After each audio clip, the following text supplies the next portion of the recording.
So hello guys, welcome back to the channel. In today's episode, we are previewing the upcoming Premier League season. I know it's a long time till the start. We've got a few months, but it's good to start early. I'm joined by the one and only Aeron Nix from WrestlePlug. If you haven't seen his work, I guarantee you will not be disappointed. Fantastic cameraman, fantastic editor. The content is always banging. Bit like the local brass, but Yeah, I certainly am the local brass when it comes. I'm basically the prostitute for the Alex Delanzo YouTube channel today, which I'm very excited about. Thanks for having me, brother. I appreciate that, man. Luckily, it wasn't in the first 15 seconds, so it won't get demonetized. But that's very true. First of all, we're just gonna, look back at last season. Obviously, a very good season for the Premier League, I think, in a whole, both domestically and in Europe as well. You had obviously Man City securing the Champions League title for the first time, and you also had West Ham picking up the Europa Conference League title as well. So very well done to them. That actually qualifies them for the Europa League this season. What were your main, thoughts of last season? Who do you think surprised you, and who do you think kind of let you down last season? The team that really stood out to me, which a lot of people aren't talking about, was Fulham. I thought Fulham had a really good season. Mitrovic finally kind of clicked. I know he had some injuries, and I felt like if he'd stayed healthy, I reckon they might have just squeezed into the Europa League. Them and Brentford did great stuff. Like, they were obviously two of the standouts that nobody's going to talk about. I thought Villa were fantastic as well. Really impressed with what Unai Emery's brought to him. Kind of felt like Unai Emery wasn't given enough time at Arsenal to do what he needed to do. And then obviously going to a place like PSG, you're always going to be doomed to fail because they're just going to keep chopping and changing managers. They're always going to be shopping for something new because as soon as you don't get that Champions League, which is kind of the only thing they really want there, a bit like Man City in a lot of ways, ironically. And now obviously they've got that duck off their back. Now we're looking at PSG and thinking, you're probably the biggest team that's never won it or hasn't won it in recent memory. I don't think they've actually won it at all. I'm not entirely sure. So it's that thing of, with all the money they got, there's no excuse. They have to be winning the Champions League at some point. Bayern have got a rich history in it. Inter Milan, AC Milan, Real Madrid, Barcelona, all the big names that you expect. And now Man City, who are kind of like the modern day dynasty. So yeah, like PSG have to win it. But Emery's done a great job at Villa, taking over when they looked a little bit shaky. He's got the best out of everybody. And they ain't really got any star players either. You don't look at Villa and think, yeah, that geezer's getting in the world 11. Like, that's not happening. But they have a conducive unit. And, I think they did squeeze into Europe, didn't they? So Emery in Europe, look out. Like, because he's just fucking dangerous. He's so good. Even at Arsenal, he got them to the Europa League final, didn't he? I know they got spanked by Chelsea. In, I can't remember where it was, Baku or some shit in Azerbaijan. Yeah. Man, what a weird place to have the Europa League final.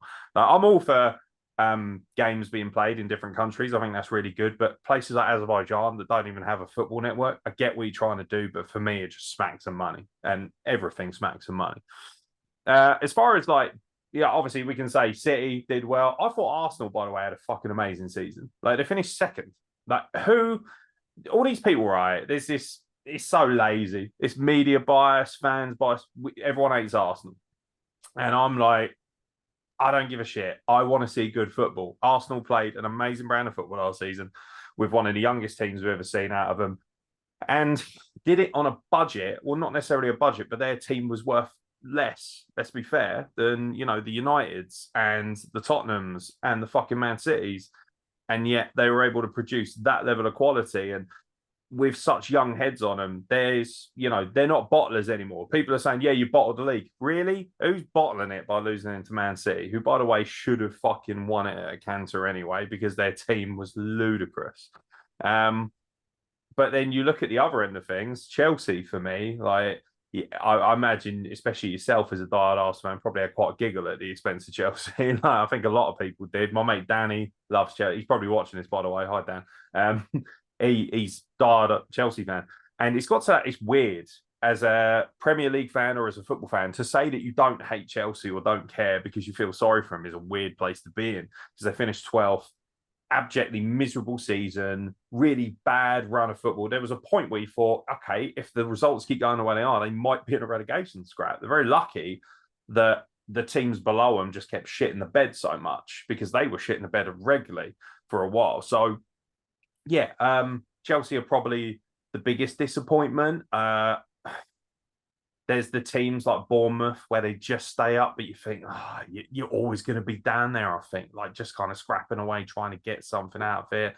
I think Leeds have just kind of just fallen off a cliff.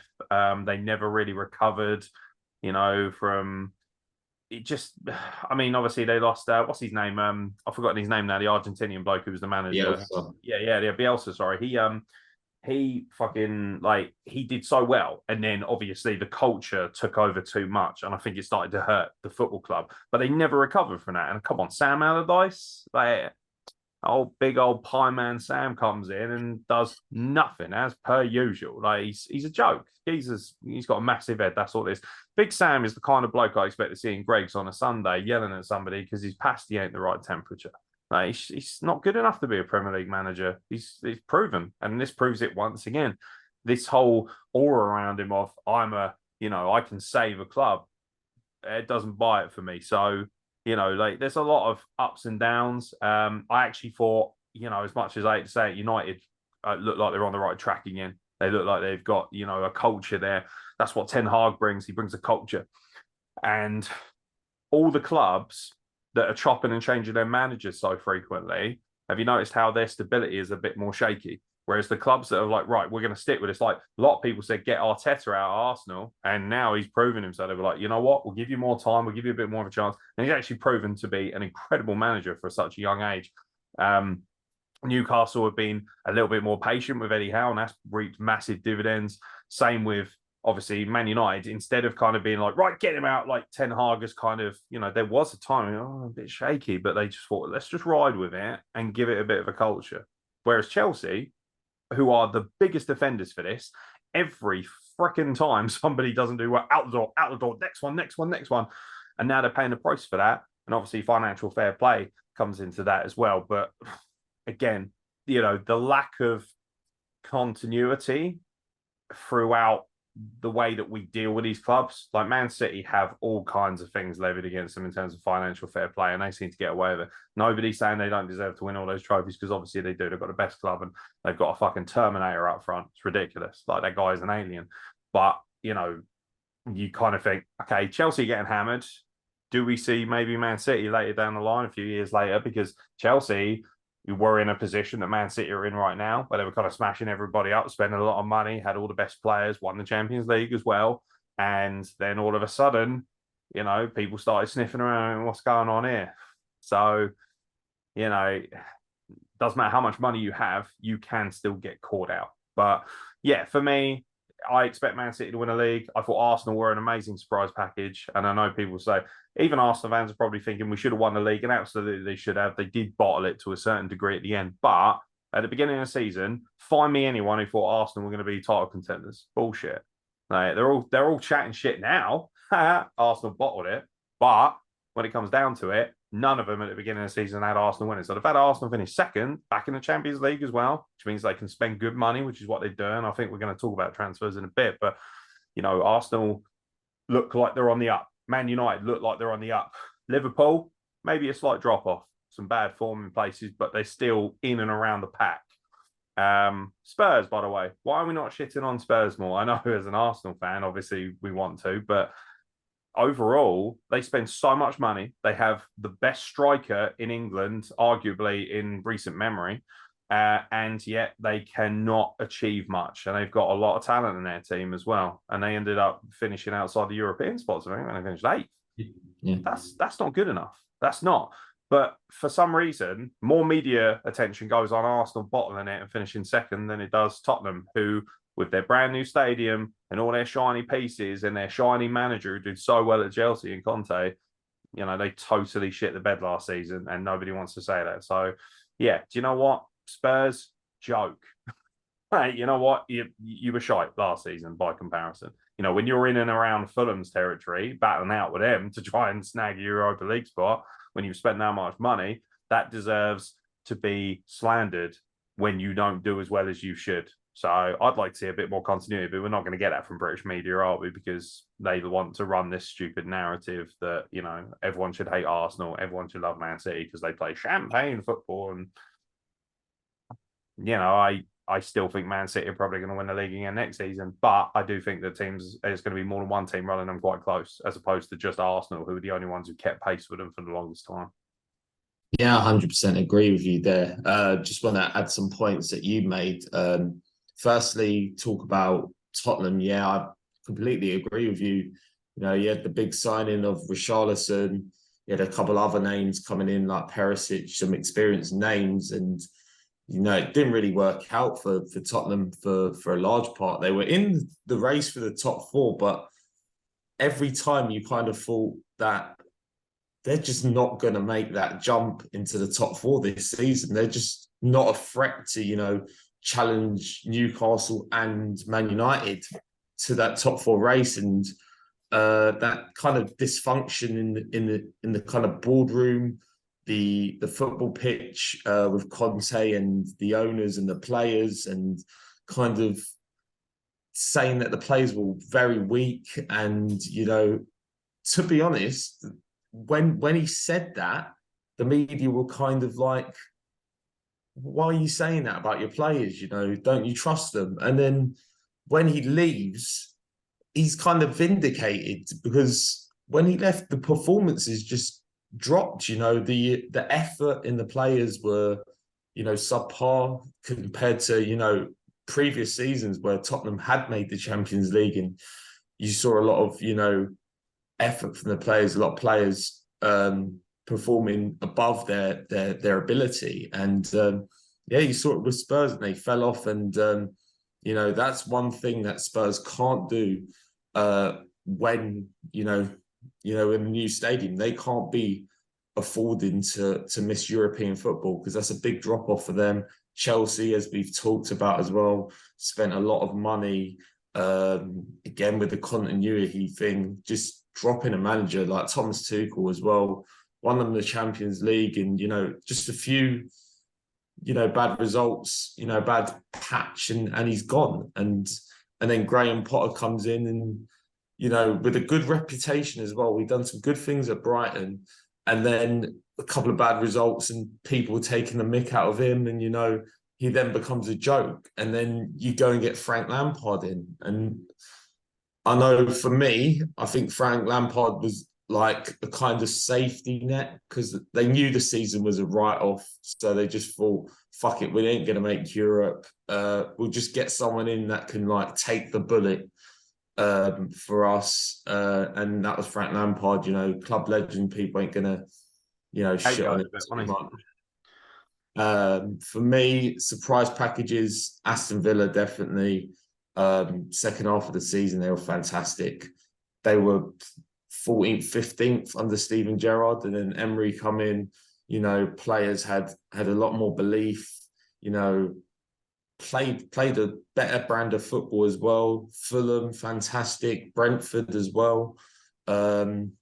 Even Bournemouth, second half of the season, they were looking, you know, dead and buried, and they survived very comfortably. And I was very shocked that they actually got rid of Gary O'Neill at the end of the season. I thought, why are you saying he's not in your direction or your plans, when, you know, the main thing for a club like Bournemouth is to, you know, survive that first season and kind of sustain, you know, a Premier League run. But especially a small club, and they've got like 10,000, you know, seats, you ain't going to, you know, attract big names by just being in the Prem for one season. Yeah, I mean, again, there's this marketable value of a manager. We don't look at him like, for instance, Mikel Arteta was not a fashionable choice as a manager, and yet his mind, his passion. Anyone who's watched the documentary, by the way, on Amazon Prime, it's brilliant. Like, you get an interpretation of just how fucking passionate he is about getting the most, and he cares about everyone, and he does it the right way. And anyone who's watched that if you think Arteta's still a dick after watching that, you're not paying attention to what's in front of you. You're believing, Twitter or TikTok or media hype or whatever it is. Someone like Gary O'Neill, for instance, Bournemouth, not fashionable at all, but a great guy, a player's guy, a guy that you can approach. I would run through walls for a guy like O'Neill. I know I would. And that's the same with someone like Arteta. Now, Bournemouth have stuck their necks out and said, he's not the direction we want. Okay, you want a flashier manager because you're in the Premier League or whatever. But as Bournemouth, a small club with a small budget who just can't compete in terms of finance with the bigger teams, a high-profile manager isn't going to make you look better. It's not going to make you compete just because he might have more of a name or might come from a more fancy, flash league, because Bournemouth isn't considered a fashionable club. It's that frustration of, okay, so O'Neill's out in the cold now and he did a good job for you and he's passionate. The players liked him. And, he always felt like he was probably on borrowed time, which is fine. But why not just continue with that and see how it goes? He might be able to rally something really special out of these players. And clubs like Fulham and Brentford this season prove that you don't have to have a big budget or a fancy manager or a big stadium or anything like that to achieve great things and have good games and have good players. And Bournemouth could easily replicate that. But I worry that they're too enamored with this concept of let's have a big marquee manager. So I worry that Bournemouth might be one of the teams that I really think will struggle next season. Yeah, so we've got 3 new teams joining the Premier League. Burnley, Sheffield United, obviously, have been in the Premier League, recently over the last 2 years. But we've also got a club returning to the Premier League as well after probably about 75 years in the cold. Luton Town. Wow. Back in the Premier League. I don't think anyone, would have expected 5-6 years ago that Luton Town would be back in the Premier League. But it's been a Blackpool fantastic all over again, bro. Yeah. So that's what it feels like. They feel a little bit like when Blackpool came out, I was like, Blackpool? And also still got afters with Blackpool for costing us a place in the Championship, arseholes. We'll never get close again. Luton is like, how can you not, as a neutral and a football fan, appreciate, just like when Brentford came out, it's like Luton Town, who play in a literal kennel. Hey, fucking, they're going to be in the Premier League next season, which, by the way, there's going to be some naughty nonsense, I reckon, down there. Because, Lincoln versus Luton, anyone who knows that as a Lincoln City, just put in Lincoln City versus Luton on the news and have a look at that. Jesus, lot of bad blood between those two sides for no apparent reason. But, Luton, again, this is a team that, less than, I think it was about around 10 years ago when they got relegated to the conference and they had that huge point deduction. We thought they're dead and buried. And here we are 10, 12 years later, they're in the Premier League. Mind blowing. Absolutely. And it gives hope to people like myself. I support Lincoln. Lincoln are doing just fine, right in the middle of League One, very comfortable, building a nice squad for next season. Feel like we've got a chance to make a run at the playoffs and that, and I'm happy with where our club is at. But then I see what Luton's doing, and I think we could do something like that. Will we? Don't know. Very unlikely. But there's always that chance. And all the time that you have a team like Luton or a team like Brentford who can defy the odds and get into the Premier League and then stay there, that reminds you that there are still big things to be had, still big prizes to be had. Yes, it's always going to be the same kind of top 6 or 7 battling it out. You're always, for the foreseeable future, you can't see anyone other than City, Arsenal, United, those guys being at the top. But to know that a team like Luton can get into the most affluent league in the world is massive. Like, I cannot wait to watch Match of the Day, and it's like, Luton are away to Man City. You what, bruv? That's something I expected to see in a very unlikely cup run, not in the Premier League, as equals, so to speak. Luton getting up is great. Burnley, don't give a shit. Sorry, Burnley fans. Like, it's just Burnley are like the new West Brom. And Norwich as well, these kind of clubs where you think, all right, good for their fan base, obviously. And, I've got some nice memories as a football fan of going up to Burnley and stuff like that, and also some really bad ones too. But it's that thing where you think, I don't care because I've seen you so many times. Sheffield United, a little bit less because we haven't seen them for a little while. But still fairly fresh in the memory. And they're a club that obviously I remember being up there. Obviously, everyone remembers, particularly when they're up there with Neil Warnock.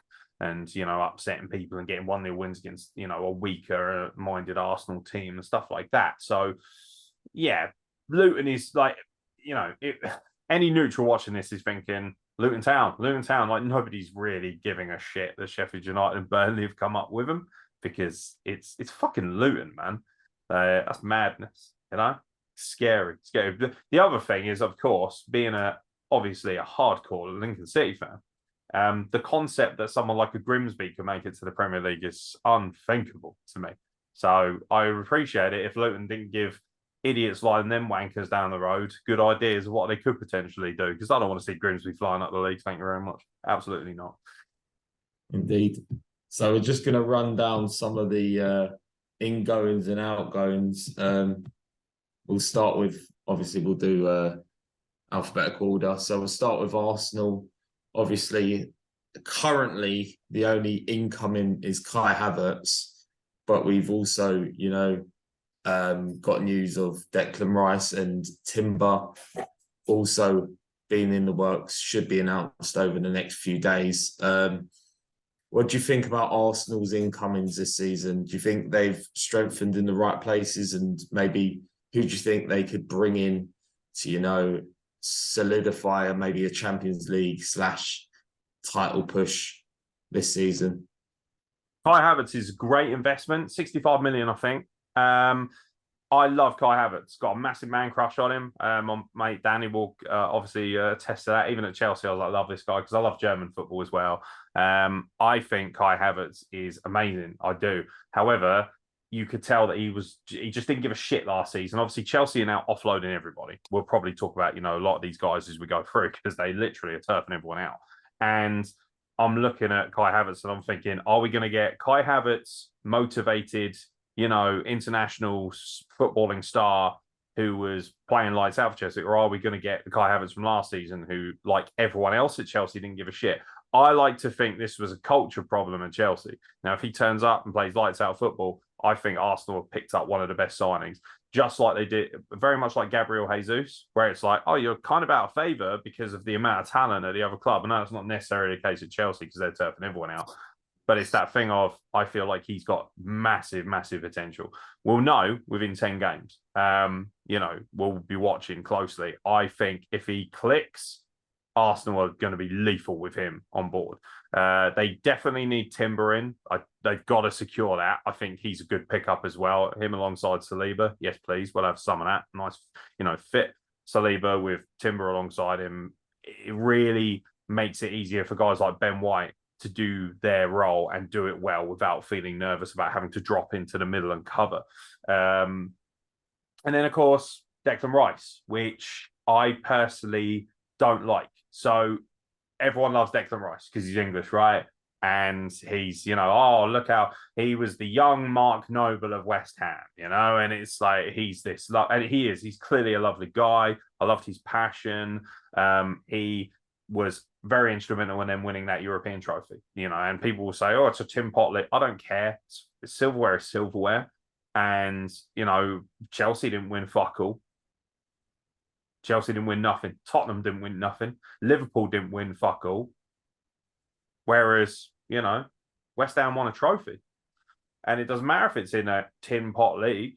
I'm pretty sure other clubs were in this Tin Pot league, So for me, I really like Declan Rice as a footballer. I don't think he's world class. I don't. I think that his work rate is fantastic, but I don't see him jumping from being, this world-class player in the eyes of West Ham fans to being a world-class player at Arsenal. And also, does he fill the role that is now left by Granit Xhaka leaving?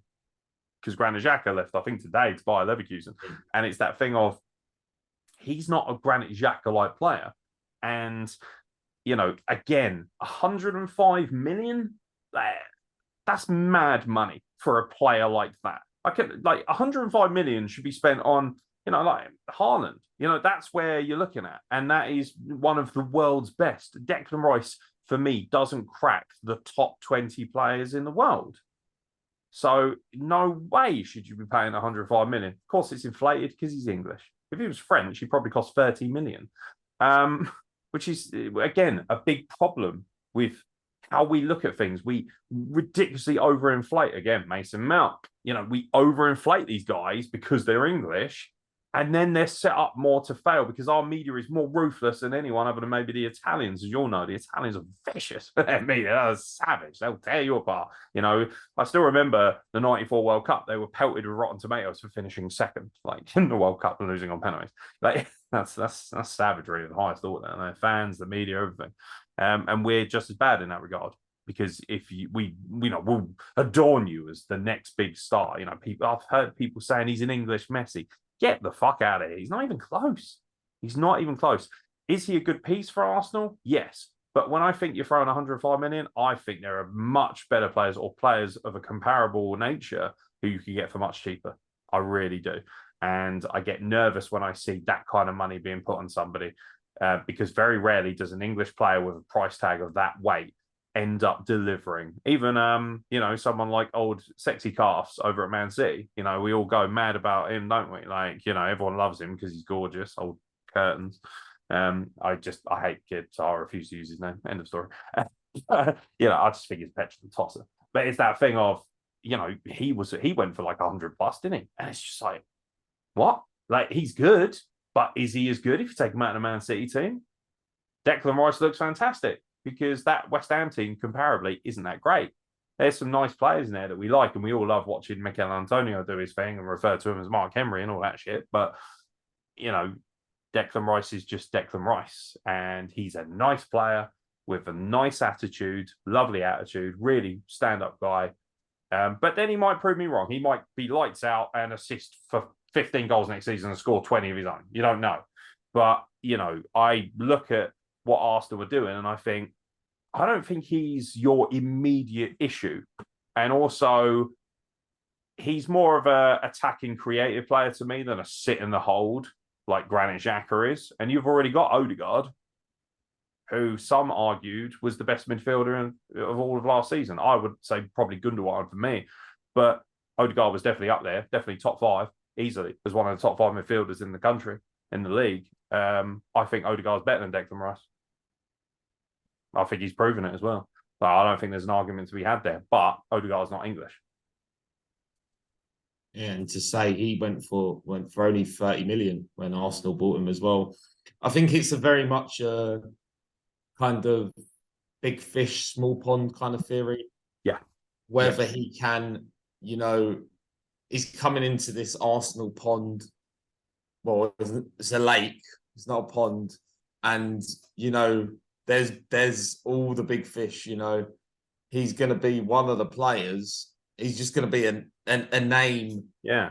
No longer he's not a megastar now. He ain't megastar Rice. He ain't big money Rice, swagging around looking like one of the Peaky Blinders. Now all of a sudden he's got to be a piece. He's got to fit. And most players, some do excel in that role, but a lot of them, especially English players, tend to struggle in that role. And also, again, Saka, for me, better than Declan Rice. You've got Odegaard, you've got Saka, they're both better than him. You've got, Gabriel Jesus. Kai Havertz, if he plays lights out, is better than Declan Rice. People aren't going to like that opinion, I reckon, but he's better if he plays lights out. I know they're ifs, but, shoulda, coulda, all that sort of stuff. But it's that thing of, I don't see you as on the same level as these guys yet. Admittedly, he hasn't had the chance to prove himself at a bigger club. He might end up doing great things, just like a lot of these players who shift. But then he might end up like a Calvin Phillips. What the fuck is he doing? Literally nothing. Yeah, and he was a big money move as well. And he was the same, wasn't he? He was exactly the same. We all looked at Calvin Phillips and thought, once he gets out of Leeds and he goes to a proper club, he's going to be amazing. He went to Man City and he couldn't get a game. Wasted. Yeah. Sean Wright-Phillips was a good example of that. Scott Parker, a lot of people. Scott Parker's a very good example of that. There's a lot of guys, especially English guys, where you think, right, you know what? I have a right to be a little bit more pessimistic because the track record and the numbers and the statistics back that up. And a lot of people are saying, he covered more ground, I think, than anyone else in the league as an English player, at least. I think he was like top 5 as well. Like, there was only like a few people who covered more ground. So fucking what? I don't buy you because you've got great cardio. That doesn't mean shit to me. Yeah, don't get me wrong. I want a guy who can work and work and work, but like James Milner's still doing a good job. Is anyone going to sit here and say that Declan Rice is lights out better than James Milner? Because if they are, that's fine. But let's have a look at the trophies. Let's have a look at the honours. Let's have a look at the stats. Because the stats and all the numbers would say that James Milner has had a far better career. Admittedly, a bit skewed because he's much older. But it's that thing of until you have proved it on the highest level, you haven't proved it. And therefore, people are going to be skeptical. Do I want him to succeed? Of course I do. Declan Rice is a lovely guy. We want him to be great. We want him to be a future England captain. We want him to be the next Bobby Moore. But you still have to prove it. And at 105 million, too expensive and too much of a risk for me. But that being said, I mean, Man City want him as well, don't they? And it's just like, he's not going to get a game. If he goes to Man City, forget about it. At least he will get a game at Arsenal. He will get a chance. If he goes to Man City, he probably will end up being the next Calvin Phillips. Indeed. So we're going to look at some of the other teams. To be honest, they haven't done much, but Aston Villa literally have only brought in a couple of players, and one of them was, for my eyes, one of the biggest flops of last season, Yuri Tielemans. He actually went from probably signing for Arsenal to having to, settle for a move to Aston Villa. And I believe this is a very big season for him because, last season he was flipping awful. It was dreadful. Everyone was, weren't they? Let's be honest. Yeah. At Leicester, like Jesus. Tielemans strikes me as somebody who's been brought in the hope that he'll play the way he did a couple of seasons ago. And Emery will definitely get the best out of him. Question is he going to get the best out of himself? I don't personally buy it. How much was he? He was a free transfer. See, so from that standpoint, I can understand it. It's kind of not risk-free, but it's got to, obviously, monetary-wise especially, far less of a hit. It could be inspired. It could be absolutely inspired. If he comes out and, hits 20 goals and goes full James Maddison in his prime, happy days. But he's another one that, I think is a bit in that role of Declan Rice, where you're like, okay, let's see how you do when you're in the big, big rivers, not the little ponds. Again, jury's out on that, but as a free, decent enough transfer. I can't critique that too much because it's free. Free is good business.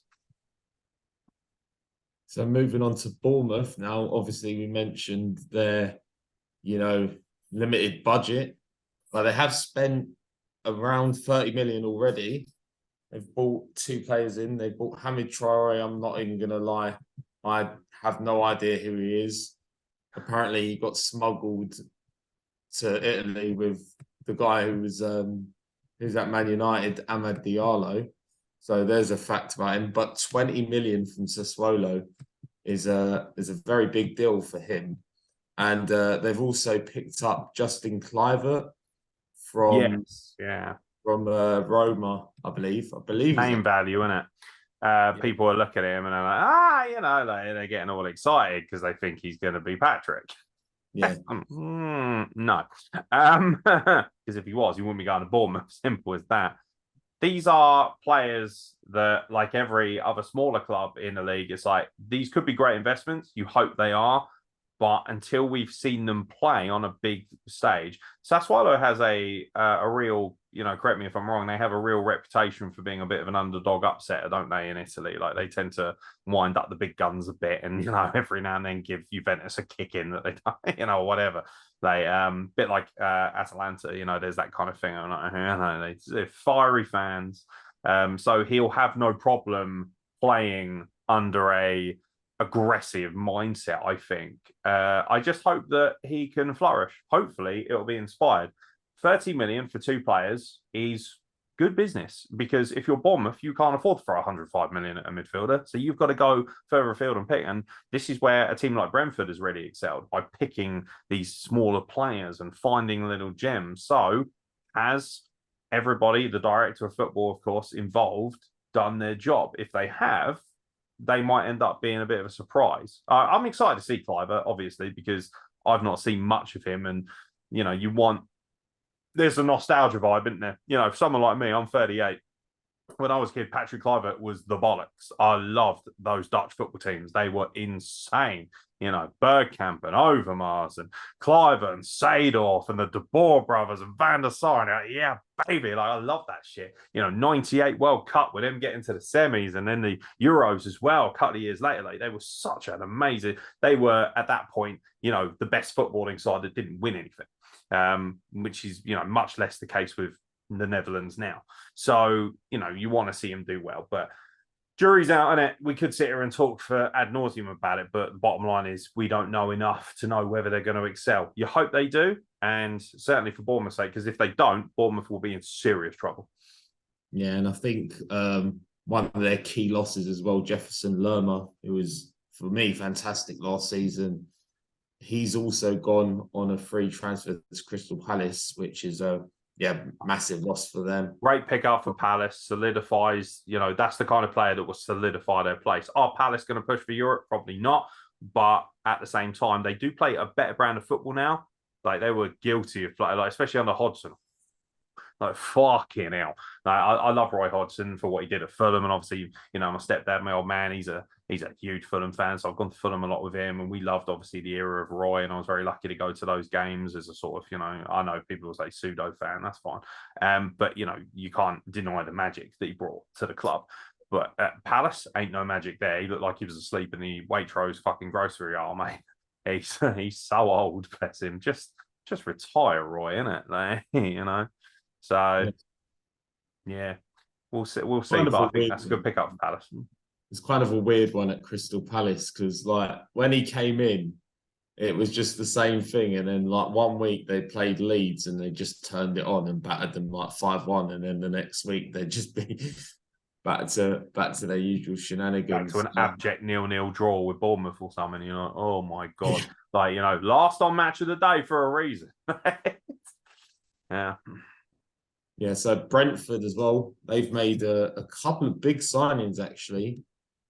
Kevin Shard, Nathan Collins as well, and Mark Flecken, the keeper. They brought him in. So they've already invested over 50 million.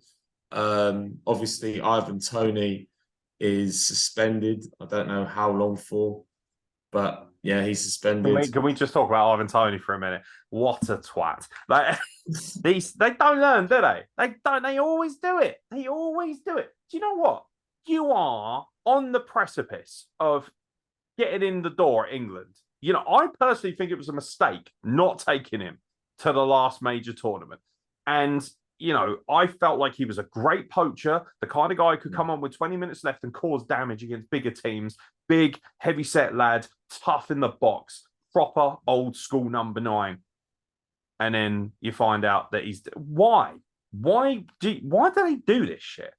Do you honestly think when you're like, Jesus Christ, all right, it's one thing for me and you to be fucking playing Sunday League and maybe stick a fiver on somebody. It's quite another for these guys. How many? Also, wasn't it like 100 odd? Like, it was a crazy amount of different things.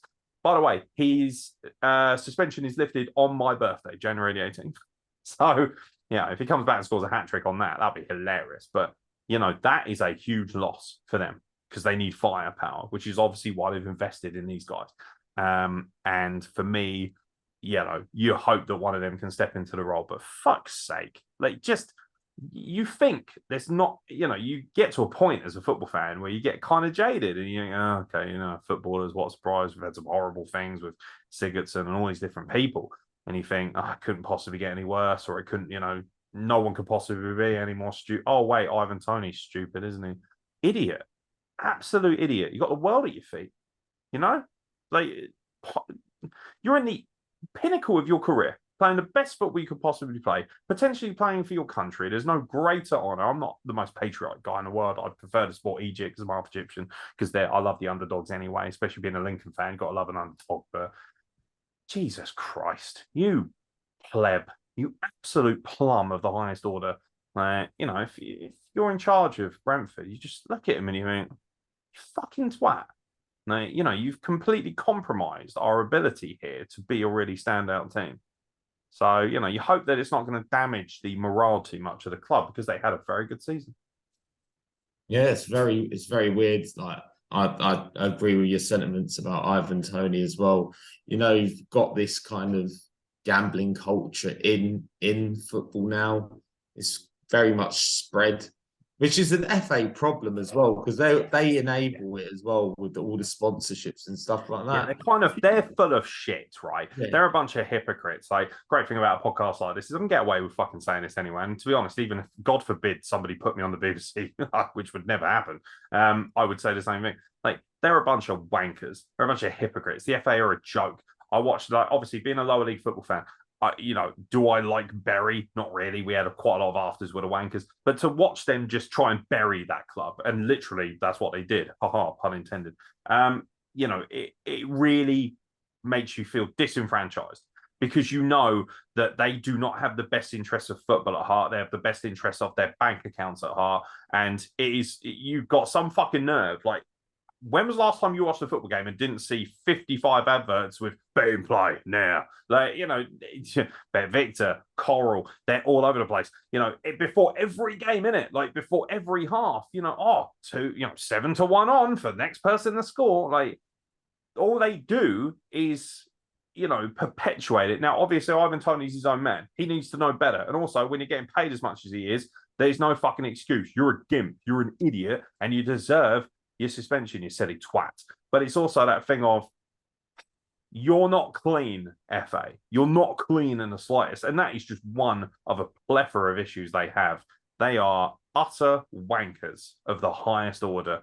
And they got some nerve with some of the fines they hand out and the behavioral issues. They say, fining teams because their players are inappropriate. We need to protect referees. But yet referees are never reprimanded for their shocking displays sometimes and their clear bias, their unprofessionalism, their lack of ability to call the simplest of things. And then VAR, and it's like, you're just burying the game further and further from a moral standpoint. So don't sit there and act like you, of all people, should be surprised that Ivan Toney has done this when gambling is just the B1. It's everywhere. It's the biggest sponsor in football by some margin, other than obviously the big guns, Coca-Cola and McDonald's and stuff, who make bare bank, as they will.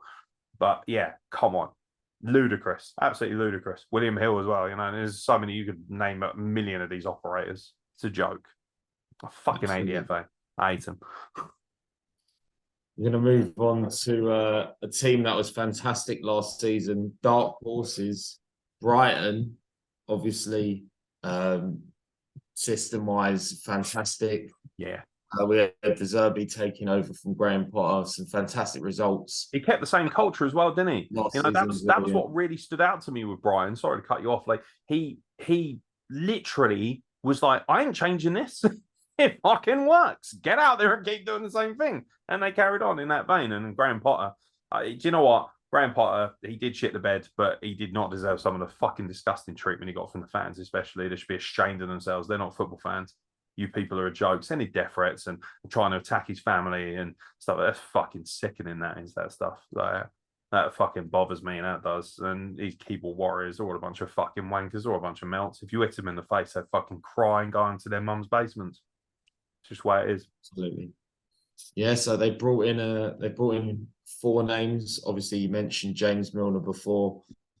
Probably got him a leg transplant, and he'll be running for 20k a game. Do you think he brought his ironing board with him? Probably.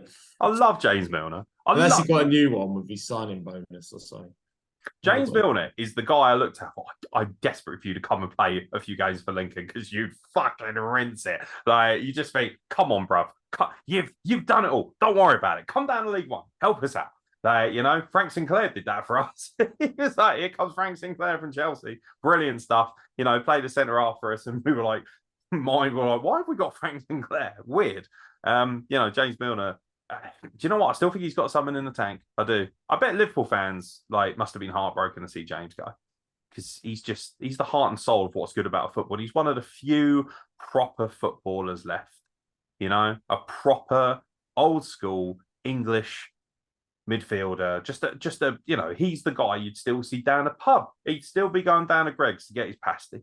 That's what I love about James. He's just, and people are like, he's fucking boring. I don't care. Because he's just, I can rely on him. He slots into that culture of Brighton beautifully. Yeah, fantastic player. I think great pickup as well. We mentioned João Pedro from Watford. They brought in Mahmoud Dahoud from Borussia Dortmund as well. Yeah, he's sick, by the way. What a Yeah, pickup that is. That's the player where you're like, oh, hello. Like, you're not fucking around here, are you? Like, you actually do want to get into Europe. That's a player that will get you into Europe. I think they're actually in Europe. Yeah, no, that's what I mean. But it's that thing of, like, Yeah. to solidify that, that's a player that can go into the European stage, and you're like, oh, okay. Okay, like, watch out for Brighton. Are they in the? I think they're in the Conference League, right? Or did they squeeze into Europa? I think they're in the Europa. I think Villa might be in the Conference League. So it's that thing where you're like, dark horses? West Ham got to the semis of the Europa League, and then the next season won the Conference League. Brighton have got much more quality than they have. Stick a few quid on them. Stick a few quid on them. I think their game translates as well. Ivan Toney's put a bet on that, hasn't he? Wanker. I think their game translates very well to kind of, playing in them European ties as well. Yeah, they play very fluid, very pass and move, and that will work really nicely in Europe. That's why historically it's a surprise that Arsenal haven't done better in Europe. Like, I know they've made a few finals. They got to the Champions League final. They got to the Europa League final. They won the Cup Winners' Cup back in the day. Love that shit. Good old Alan Smith. But like, you look at it and you're like, huh. I could see Brighton doing damage. I could see them. They're probably going to get a draw against a bigger European side, because that's what I remember when Pompey got in the Europa League and they got AC Milan. Like, what a culture shock for that lot coming down to Fratton Park. But Brighton, great setup, great stadium, nice club, very culturally forward city. Got a lot going for them. However, their fans are smug little pricks, I've noticed. Really smug. Do you know what they've become? The new Newcastle. You remember how Newcastle fans were always like, yeah, we deserve to win the league. We deserve to win. That's where the Brighton fans are starting to end up, I've noticed. They're getting very chirpy online, getting very fucking salty and sassy about how good they are because they've got some good results against bigger clubs. And like, just settle down a bit, because you're still in a position where a few bad results and you can find yourself at the wrong end of the table. So, good for you. You're doing well. And the club themselves, obviously, the fans don't dictate that. The club's culture is great. They're doing really good and they're playing good football as well. I'd say we're going to talk about Burnley, but to be honest, they've fucking bought no one. Of course they haven't. They ain't got any. I mean, how much? I mean, they can barely afford to, stock up on pies, mate. They ain't buying any decent players. But yeah. No one of merit has been bought. We're going to get a lot of hate from Burnley fans, aren't we? Probably, yeah. But, as long as they're watching, I don't really care. Yeah, get back to the coal mines and shut up. We're going to move on to the most hated team in the league currently, Chelsea. Way, who are you? Sorry, my mate Dan's like, fuck you, arsehole. I can hear him from here. Four signings made this transfer window. Well, a few of them were actually already done, but headlined obviously by Christopher Nkunku from RB Leipzig. Very good player. Be interesting to see how his game translates to the Premier League. Obviously, as well, we're going to mention the mass exodus.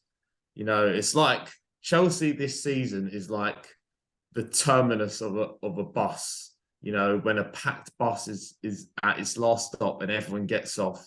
That is what Chelsea are this season. What a great analogy that is. That alone deserves subscribes. Like, get down there. That's such a good analogy. I love that. I want somebody, any artists watching this, somebody paint that for us. I want to see a bus with all these Chelsea players getting off, just looking miserable in the rain. That'd be good shit.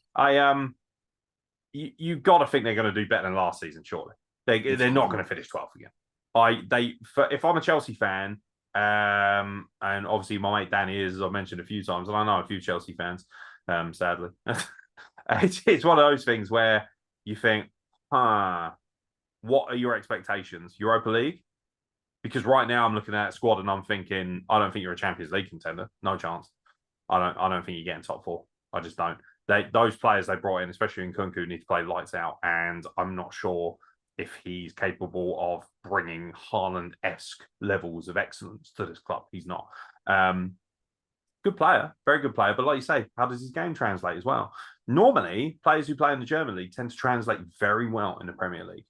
Obviously, people was like, "Oh, you're just saying that because of Haaland." No, if you actually look historically, most of them do very well, and actually, vice versa. Now we're seeing a lot of English players. Bellingham's a good example of that. I worry that, I don't worry because I don't care. It's Chelsea, but do I think that they're going to all of a sudden turn everything around and be title contenders? No, not a chance. They ain't got enough quality. Yeah, Plus, I agree. I mean, on the upside, they have funded half of the Saudi Arabian league, so there's that. Yeah, 100% agree with what you're saying there. How long until the Saudi Arabian Football League finds its way onto TNT Sports or whatever they're calling it now? Do you reckon? It probably already is, and I just don't know. Probably about 3 months, to be honest. Via I Sport. think it's on Sky Sports. Is it? I'm sure Sky Sports was showing it last year. Well, just because of Ronaldo. Yeah. I love that guy. It was, he loves playing in South Africa. I mean, Saudi Arabia. Twat. What twat? Oh, dear. Do you know what? Stick to making pants for kids, you fucking weirdo. Jesus Christ. We're going to go through a few other teams, but... Do we have to? Obviously, Crystal Palace, Everton and Fulham. What? Oh, Fulham. Go on, Fulham. I've actually made a combined one signing between them, and we've already discussed him. That was Jefferson Lerma. Good pickup. That's out of those clubs. Good pickup. Smart pickup. Strong, powerful, competent. Good pickup. Fulham, bit nervous. You need to invest.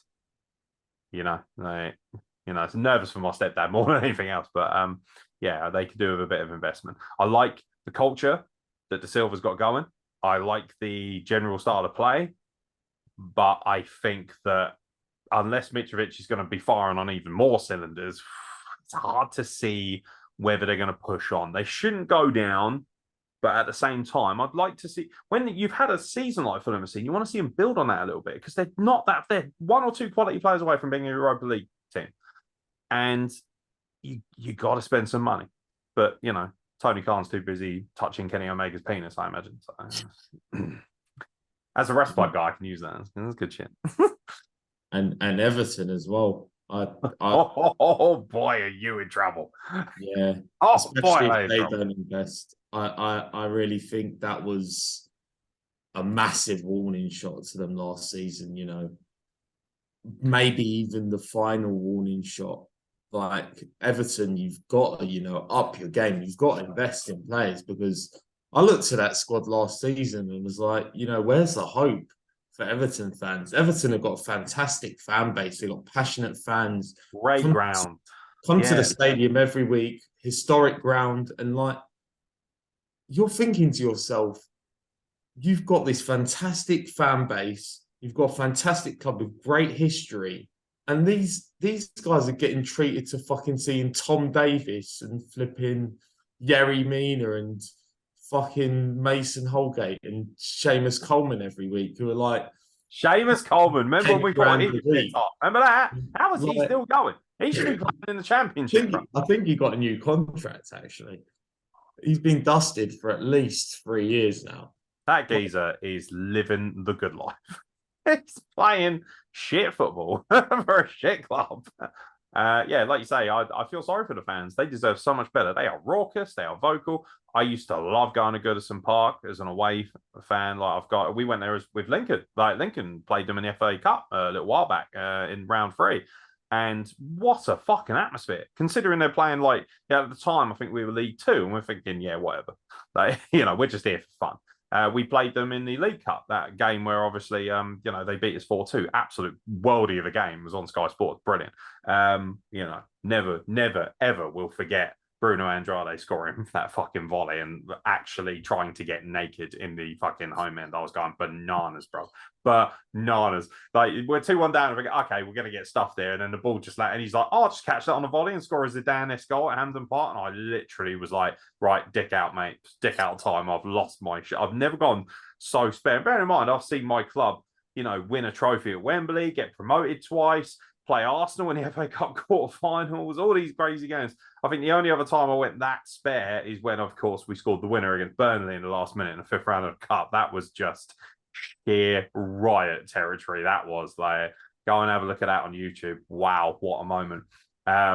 But yeah, you feel bad for a club like Everton. You don't feel bad for the club, you feel bad for the fans. The club and the owner are they just don't get it. They do not fucking get it, and they do not want to invest. And the fans are desperate. They're saying, look, we're trying to fucking support you. Please invest in players. And like, nah, you're right. We'll do it on the tiniest budget possible and try and bleed it for as much profit as we can get. Wankers, a lot of them. Yeah. Next, we're going to look at their crosstown rivals, Liverpool. Obviously, up the pole. Made a couple of signings. Dominic Szoboszlai. I thought I was going to actually butcher that. Dominic Szoboszlai and Alexis McAllister coming in. McAllister. So two very good signings, I think. Yeah, McAllister's a weird player. So, because obviously he's got the international pedigree, hasn't he? Yeah. So people are like, oh, World Cup winner. And it's like, yeah, I don't know. I don't know. I saw a lot of weak mentality in Liverpool last season that we haven't seen for a little while. And I remember, especially in the first half of the season, they righted the ship pretty well in the second half, I thought. But there was a time, wasn't there, where everyone was like, right, get Klopp out. He's kind of reached his apex. And it's like, don't be ridiculous. I think that might pay dividends a little bit, having more faith and just sticking with it. Because if that was Chelsea, by the way, they would have turfed out Klopp at the moment he lost one game. And that's why you're in your position you are, and Liverpool still going. It's not necessarily about the guys they brought in are good players. However, we need to see, obviously, the guy I'm most passionate about, Mohamed Salah. He has got to play better than he did last season.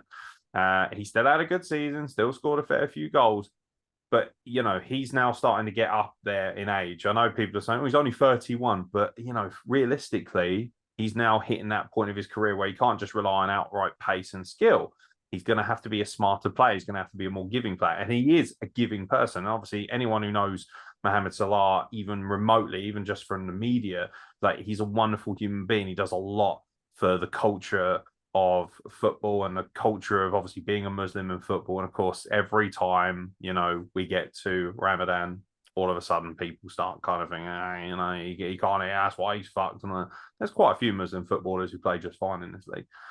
So, I do think that Mohamed Salah needs to kind of reimagine it. I'll tell you what, losing Firmino, I didn't like that. I personally thought that he had a little bit more left. I'm curious to see how Liverpool play without the identity of Firmino and Milner, two of their backbone, their spines. I know that Klopp raged about how important they were to the general mentality and ethics of this football club. Are they going to go in a different place? How's our boy Darwin Núñez going to do? Mr. Patchy himself. Pass the fucking ball, by the way. Jesus, Lord Almighty. As a neutral watching Liverpool, he drives you crazy because he's got all this talent, but like all Uruguayan footballers, he seems to be a fucking cock jock. I just think, yeah, fucking, play more for the team, you shithouse.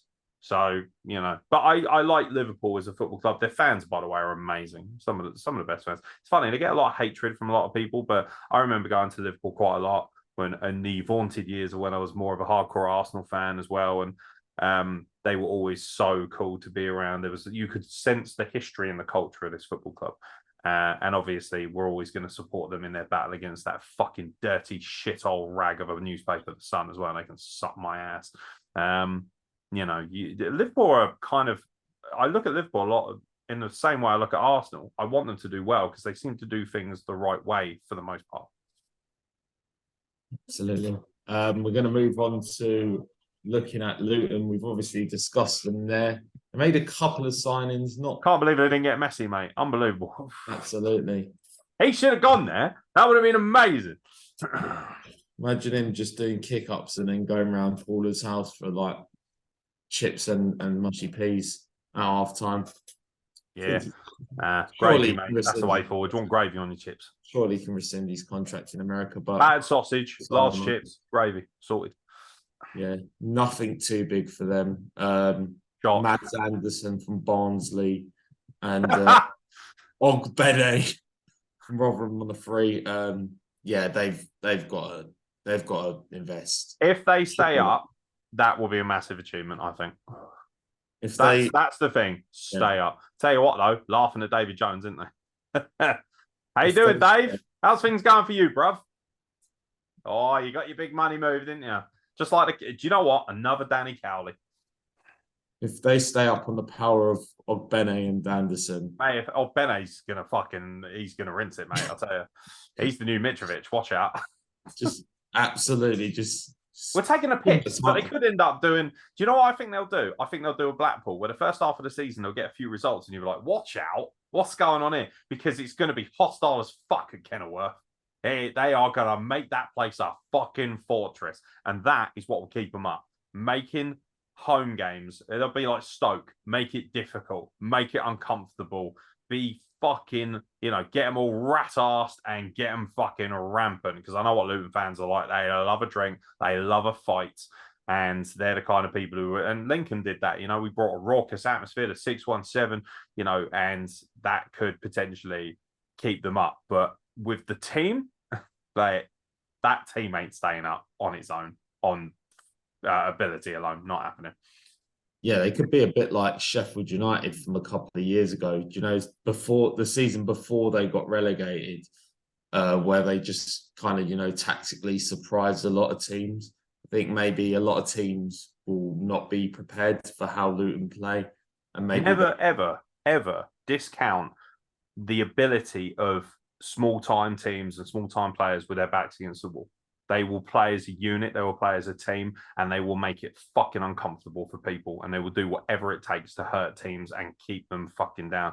And again, you'd expect teams like Man City to run through them, but teams with mental weakness or teams that might have a little bit of a shaky sort of edge to them, like an Everton, for instance, I could see Luton giving Everton a bloody good kicking.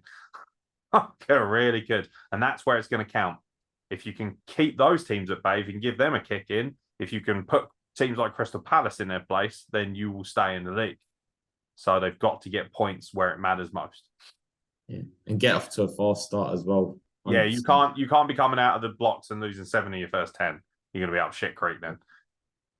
It'll be like Derby. Moving on to the old treble winners, Man City. They've made a couple of signings. Bit shit they are, aren't they? Like, they might struggle. Yeah. They've obviously brought Spike Brits in from AFC Wimbledon.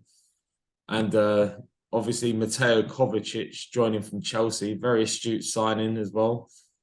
Squad player for them. Rotation at best. They are in talks to sign Josko Gvardiol. Man, that is actually, I butchered that so badly. But yeah, I'm better than me. Yeah, he's in the pipeline for them as well. Fantastic defender. He was great at the World Cup. Can we talk about their outgoings though? Yeah, they've lost Ilkay Gundogan. That is, for me, massive loss. Do you know what? It's an unpopular opinion. It's going to cop me some heat. Without Gundogan, they don't win the league, and they don't win the Champions League. They certainly don't win the FA Cup. Jesus Christ, he was rampant in that game. But Gundogan, for me, was their best player at the back end. He was better than Haaland. He was. In the last 10, 15 games, he was their best player by far. And he brought the culture forward and ensured that they fucking stuck the nail in every coffin that came in their way. And him being let go on a free, I think, as well, he's great. He's gone to Barca, hasn't he? So, I'll tell you what a pickup for Barca. Lucky bastards. I'm amazed that I don't know whether Gundogan had any interest in staying in the country or not. I'm amazed that teams like United and Arsenal weren't fucking battering down the door and offering stupid money for him, because he's just got a level of culture that is just he's amazing. He's an incredible footballer. He, for me, was the best midfielder in the league last season, and he's gone to Barca on a free. And it was, what was it, like 21 million or something? I don't think it was that much, which when you think about it is pretty crazy. Like, you're telling me that, like, if I'm Arsenal, I'm like, yo, I'll throw 50 million at Geezer immediately. Like, definitely. Man United as well. They could do with a bit more of a Marshall in the middle of the park, and he's that guy. So maybe Man City were clever, and as soon as Barcelona were like, right, cool, get him out, because at least we can get him out of our league, so he's not going to come back and haunt us, because you know that if he played against them, oh boy. I do think that's a big loss, and I don't think they've replaced him. So they obviously are looking at the guys they do have, like Foden and Wanker. He's not getting a name. He's just not. I hate him. He pisses me off. He's a little prick. He's a petulant little tar. He's like David Beckham, but with the world's largest ego. We all know who I'm talking about. But, I look at it and they must think, right, well, we've got all these players who can step into the fold and fulfill that role. They've, like Foden, for instance, definitely got the talent, but Gundogan is an assassin. He could pull the trigger. Can these other guys do that to the same level? If they don't, Arsenal have the potential, especially if they can get Rice in, if Havertz plays in the way we want him to, if they can get Timber in as well, all of a sudden you look at Arsenal and they could actually push City further and could potentially win the league. But yeah, it's Man City in it. They, at a moment's notice, they could just throw 200 million and get whoever they want. So, give it 2 months. It'd be interesting to see who they pick up. Do you think Haaland has the same season that he had this season? Potentially. I think teams will maybe try and defend him a bit differently. But I think the alarming thing for me was the kind of lack of impact he had on some games and the overall dominance that was translated. He barely touched the ball in games, and you'd look up and he'd have two, 3 goals on 9 touches. And you're like, Jesus Christ, this guy, he's just terrifying. It's mad. I thought he was a shadow of who he was in the first half by the back end of the season. He was not nearly as clinical. And I tell you what, congratulations, you won the Champions League. You fully deserve it. But if you go back and watch the game, you'll probably watch that very passionately as an Italian, watching Inter Milan as well. I felt like Inter Milan should have won that game, and they blew it. And by the way, Lukaku, what a fucking bell cheese of the highest order. And he's coming back though, isn't he? Isn't he coming back to Chelsea? He's currently a registered Chelsea player, but I think they might, offload him somewhere. It wouldn't surprise me if he goes back again for 12 months or something like that. But God, if I'm an Inter Milan fan, I'm not forgiving Lukaku for those misses in the Champions League final. I'm not. His header was awful. Oh, Jesus Christ. 2 point-blank chances to score in the Champions League final. Choke. That's what he is. Big old fat choker. Lunatic. He is literally Poundland Haaland. Poundland Haaland, he's like homeless Haaland. Homeless Haaland. Literally. Haaland could cut his legs off at this point and still score twice as many goals as Lukaku. Yeah, terrifying. It is. Who's next? Is it Newcastle? No, it's Man United, isn't it? Man United. Yeah. No glory for them. Well, they did win the Energy Drink Cup, so yeah. How long until you think Prime get hold of that? The Prime Cup. The Prime Cup. They'll be split between them and Amazon, won't it? The Prime Energy, Amazon League. The Prime Cup. Energy, Amazon Milk Cup. Yeah. Do you know what? We take the piss, but if my club won the League Cup, I would be fucking having a good time. You'd be drinking Prime and, Oh, mate, honestly, I'd bang the owner of Carabao. I'd let him bang me if Lincoln won the League Cup. I wouldn't give a shit. By the way, I just love... do you remember the draw that got fucked up and they had to redo it? Because they didn't do it. The fucking state of it. So what happened? Aren't they aren't they from Thailand or something, Carabao? Fuck's sake. Unbelievable. They've done one draw in like a supermarket or something. Yeah. I wouldn't be surprised if they played the final in a supermarket at this round. What do you reckon's worth more? The Conference League or the League Cup? Probably the Conference League, to be honest. Still a European trophy, isn't it? Yeah. Albeit the third tier of Europe, but hey, you know what? If you're a West Ham fan, doesn't matter. Good for you. I hope you went out there, got liquored up, and had a great time. European football, regardless of where you're going, is great. Mate, if Lincoln played Le Havre away in a pre-season friendly, I'll be all over that shit. I don't care. So, but yeah. What do you think? What do you think of United? I personally think United are on the up. Yeah, I think especially if they can add to the signing they have made already, Mason Mount. They've obviously got talk of trying to sign a Onana from Inter Milan, which I think would be a great pickup as well. He's a fantastic keeper, very good on the ball as well. He's like in that Donnarumma position for me, where it's like, oh, okay, I didn't realize just how fucking good this guy was. Holy shit, like he is fucking great. And he just played in a Champions League final. So, and De Gea, patchy, isn't he? Very patchy. Yeah. Which is surprising. When he's on it, De Gea is incredible, but he's not always on it. I have to say, I think Mason Mount is really overrated. I don't know why, but something about him screams overrated and overpriced. Very much like Declan Rice. And I'm tired of all my mates who support Pompey raging about how he's a Pompey boy. He ain't going to play for you. Get over it. It's not happening.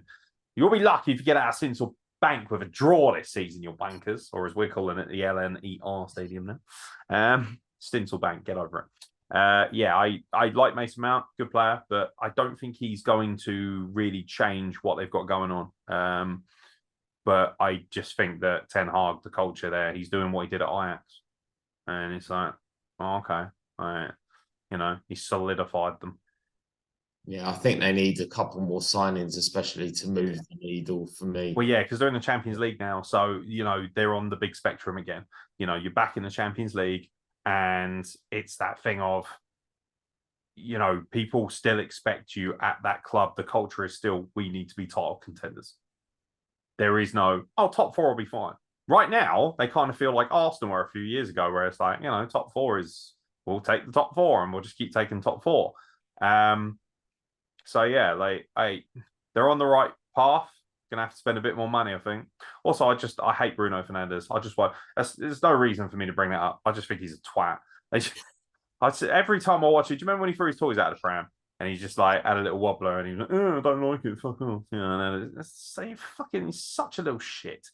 The only Portuguese players are like this, I've noticed. What happened to the good old days with Figo? That was a man. That was a proper footballer. An amazing footballer. You never saw Figo having a little fucking cry because he didn't take a penalty or something like that. He was a leader. Bruno Fernandes is the geezer who fucking does the night shift at your local supermarket and has all the power when nobody else is in the fucking building. That's what he is. Tart. He's a big old fucking tart. He's a job's worth. Yeah. Good footballer. I definitely agree with you that I think the keeping position is very important for Man United as well. Yeah. I thought De Gea really let himself down at the end of the season, especially in the FA Cup final as well. The mistake for the second goal was I think the final straw probably for a lot of Man United fans. Over the years he's been a fantastic keeper, but at the end of the day, cracks have started appearing, haven't they? More and more. Yeah. Every season he makes more and more mistakes. And we see what happens with goalkeepers to do that. They end up falling down and, give it a few years, he might end up like Joe Hart. Yeah, 350k a week as well. I mean, Is that how much he's on? Yeah, I can't justify Man United, giving him 350k a week. Well, he could buy his own supermarket and then might as well give Fernandes the night manager, couldn't he? Happy days. You might as well give it to Ivan Toney. Probably take better care of it, to be honest. Do you know what? There are two things that are certain in football right now, and that's that there's a lot of betting slips on Ivan Toney's floor, and there's a lot of pink slips on Chelsea's floor. Absolutely. So moving on, we're going to talk about Newcastle. Obviously back in the Champions League. Yeah, a lot of people, wouldn't have predicted that. I think people would have predicted maybe Newcastle, sneaking into the Europa League, maybe conference. These wankers, they ruined my Ivan Toney moment. So, season before last, I thought, hello, big investors, look out.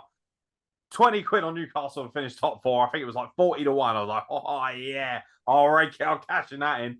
Didn't fucking come to fruition. This season, didn't bother putting it on. bang, top four. Like, yeah, you fucking bell ends. Like, yeah, like again, comes down to how much money they're willing to spend. They've already spent a bit, haven't they? Yeah, Sandro Tonali is the marquee signing at the moment. Obviously, they've got, the defense was fantastic last season. Keeper, great as well. They're smart, aren't they?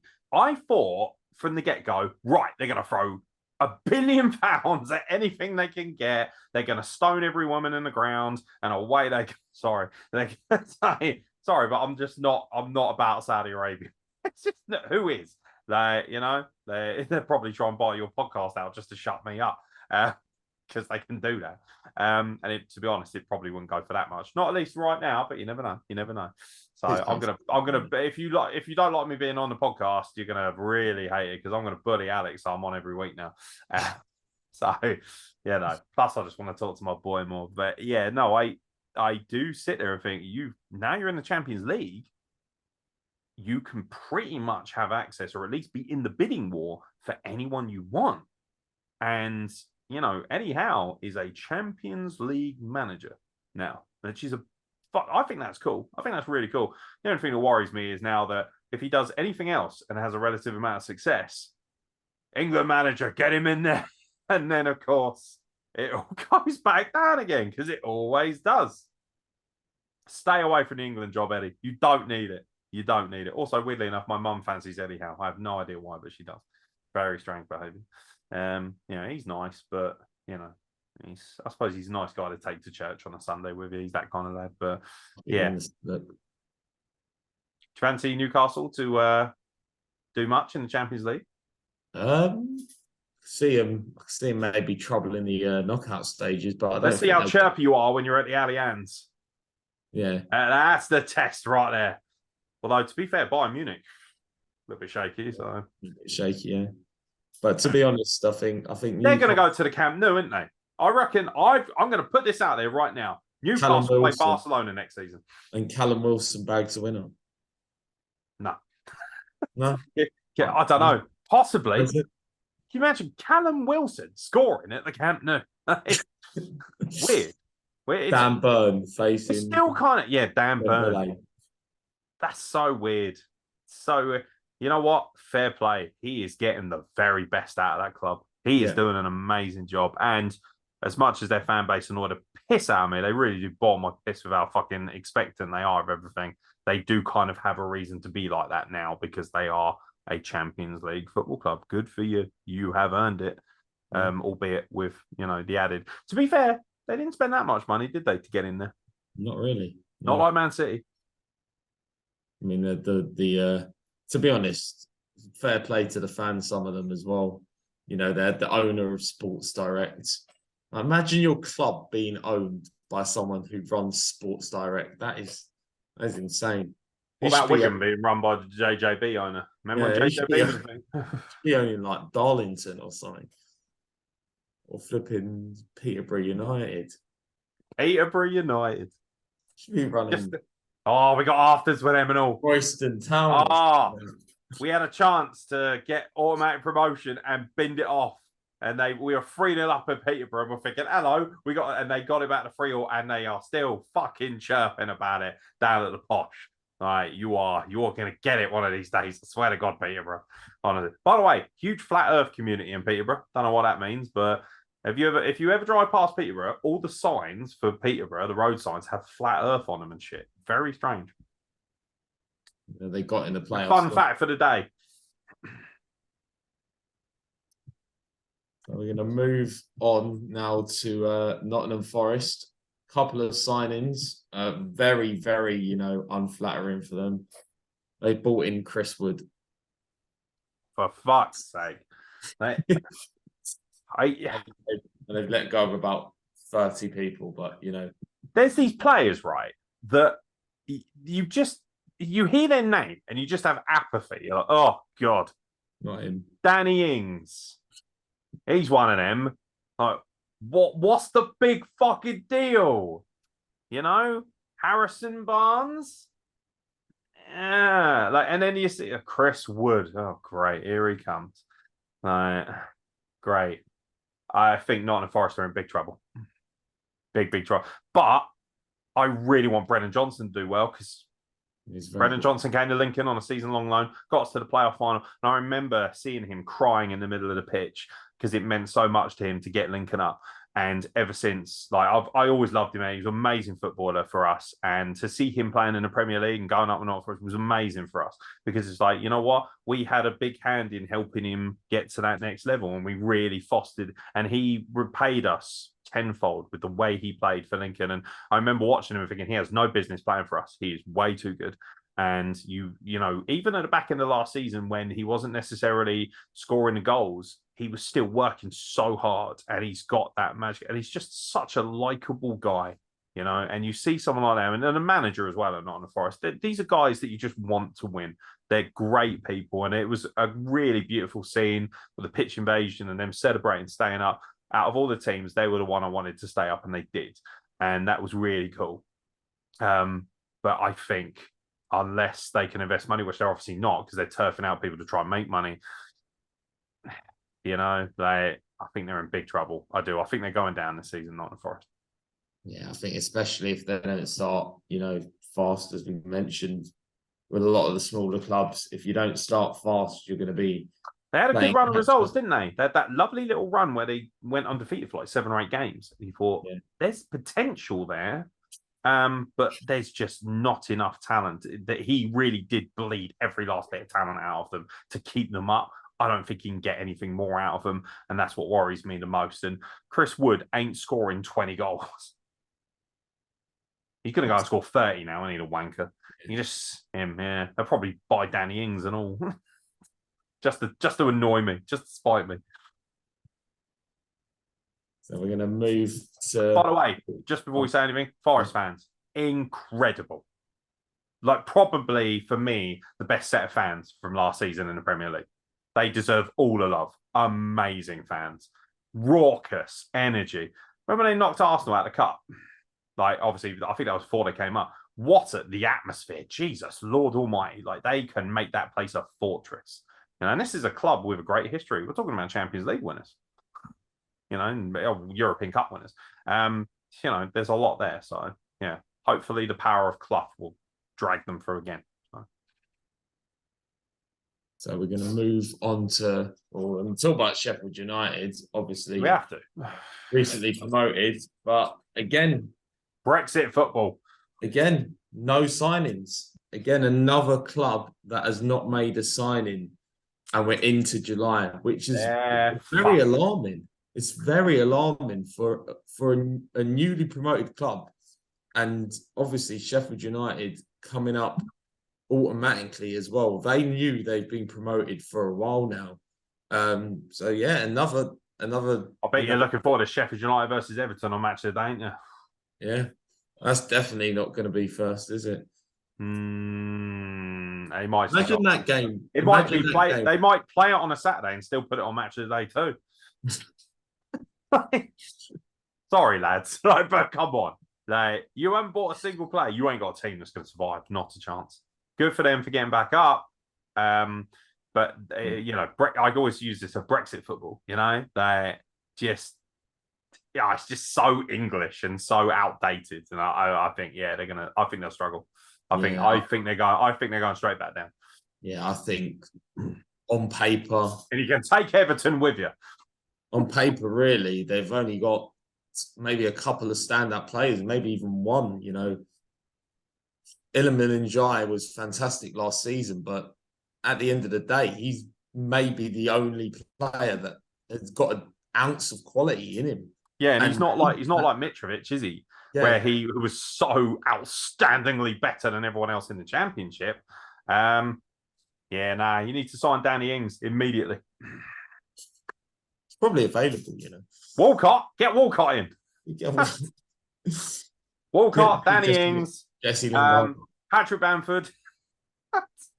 God. Get the whole lead squad in. Get Bielsa in. So moving on, we're going to talk about the dead ballers, Tottenham FC. Wankers. 3 signings for them, actually. Yeah. Don't forget the manager.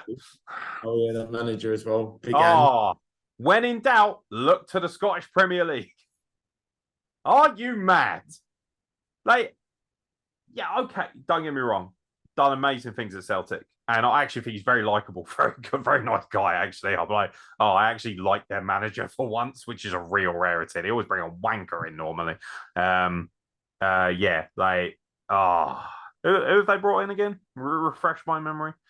Ange Postecoglou. That sounds like someone I'd buy in the international foods aisle.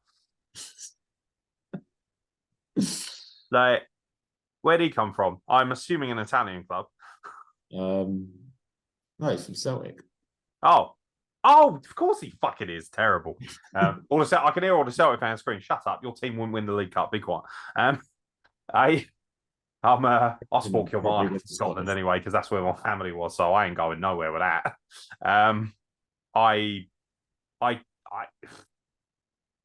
Again, this is down to culture. Can he change the culture? I personally didn't think Conte was bad. The problem was that the players couldn't handle being told the fucking truth because they're all a bunch of. By the way, who's the tosser up front? I forgot his name. Is it Richarlison? Yeah. Wanker of the highest order. One of the biggest tossers in football.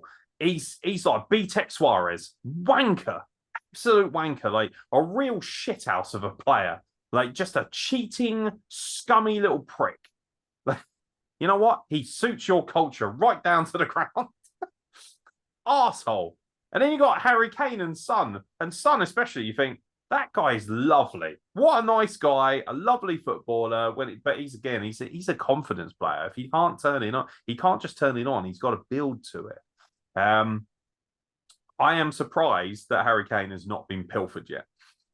Yeah, 100%. I agree. He needs to go. Do you know what? By the way, I said this the other day to my mate who is a diehard Arsenal fan, and she honestly wanted to fucking rip my throat out. Arsenal need to buy Harry Kane. I think Arsenal would benefit immensely from Harry Kane. I think Harry Kane makes Arsenal the title winners. I think him alongside with, you can imagine him with Saka just behind him, with Odegaard in the middle, with fucking Martinelli pissing around on the left wing. Oh man, he's gonna fucking eat and eat good at Arsenal. And Arsenal got the money to buy him. Do you know what? I don't care that it'll upset all the fucking fair weather wankers at Seven Sisters. Buy Harry Kane, Arsenal. Buy him. Throw the book at him. Like, yeah, because he ain't winning jack shit at Spurs. Yeah, exactly. And I think this is very pivotal for Tottenham. Obviously, gotten a few players, Kulusevski was, obviously going to come. James Maddison in as well. But we talk about, your Mason Mounts and your Declan Rices as well. James Maddison's in that ilk as well. Thank you. I was going to say that. They paid for him £40 million for a player who's just been relegated, who barely makes the England team as well, who don't belong in the England team, in my opinion. Not good enough to play for England. Just about, shows up in games. He didn't have a good season. He had runs where he had, assists in games and scored goals. But, at the end of the day, there's players at the bottom of the league that, you say this with Richarlison, he was a big part of Everton staying up, but then he didn't prove it last season. But James Maddison, look, Leicester went down, lad. If you're that good, you've got to keep a team like Leicester up, a team with very good quality. Something Declan Rice did do, because West Ham was struggling for a bit, but he kept them up. He had the quality to keep them up. James Maddison did not. And also, James Maddison, again, it's another one of these petulant prima donna tarts who goes on Twitter, who starts having banter and going on about how he's banged someone's wife and blah, blah, blah. Yeah, you have got loads of money, but honestly, you look like you're still taking geography at GCSE level. Be quiet. No, you look like a child, fam. But he's a good player. I don't think he's not the kind of player that's going to make Spurs a European or title contender. He's not. He's not. He's overhyped. And I do think that if they do keep hold of Harry Kane and they don't have a good season, I think he's walking on a free. I really do. And I don't think Harry Kane... I think he knows that too. I think he knows that. Contract. He's going to just... I wouldn't be surprised if Harry Kane plays like a fucking man possessed this season because he wants a big money move somewhere else.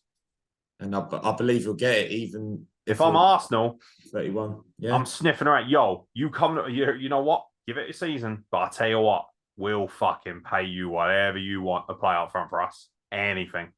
300 grand, not a problem. Get in here. If De Gea's worth 350 grand a week, fucking Kane's worth 600 grand a week at Arsenal. Forget about it. I 100% believe that he'll get offers over 300 grand a week. Yeah, on a free transfer. I believe that he's still, even at this age, one of the more prolific finishers in the league and in world football as well. He's a poacher, isn't he? He's a traditional poacher. He will guarantee at least 20 goals every season. And that is worth a lot of fucking money in this league. He'd score 20 goals for Luton. Probably. Yeah. Not as much as the geezer from Barnsley, though. Yeah, absolutely. What, Barnsley? You ever been to Barnsley? What a shitter. No, I haven't. Jesus. You want to talk about fucking a place that's got a family tree like a plate of spaghetti? Lord almighty. So we've got 2 more teams left. And also, can I just add that Tottenham got £10 million out of Harry Winks? That's like getting flipping blood out of a stone. Come on, man. Fucking what are Leicester doing? Going down with no grace. That's what they're doing. Jesus Christ. What are you guys doing? £10 million. That's like... Yeah. That's £1 million per goal next season. You watch. You just gave a bunch of Amazon vouchers to a hacker. That is criminal activity. See, this is why we need to be doing this every week. Absolutely disgraceful. That is relegation behaviour.